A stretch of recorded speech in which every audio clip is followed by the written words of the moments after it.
Clearly, the government at this point in time is in a policy trade-off wherein not only they have to ensure that the fiscal deficit consolidation continues, but also the fiscal multipliers to growth is still maximized.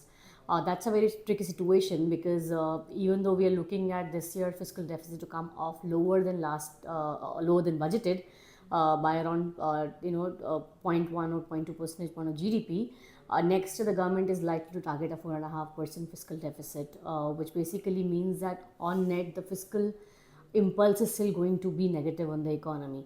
In that context, I think the way forward for them is to ensure how they keep the expenditure GDP ratio constant, or keep the RevEx and CapEx ratio as a percent of GDP relatively healthy, which essentially implies that while they consolidate budget, they will have to focus a lot on their income profile or improving the revenue mobilization capacity so as to fund growth without really worsening the expenditure profile. I think that will be the biggest challenge for the government as they continue with their consolidation.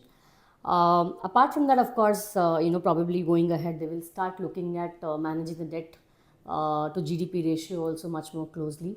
I think that sustainability will become a very important concern for the policymakers, as we move ahead, because clearly we are sitting with a debt to GDP ratio of center and state combined at around 85% of GDP, which is much higher than the 60% which has been recommended by the FRBM. I think that essentially would again require them to probably be more innovative in their revenue enhancing measures. Maybe we could look at better tax reforms either on direct taxes or indirect taxes. Simplifying the DTCs and stuff like that could also be something that the policymakers would likely to look into.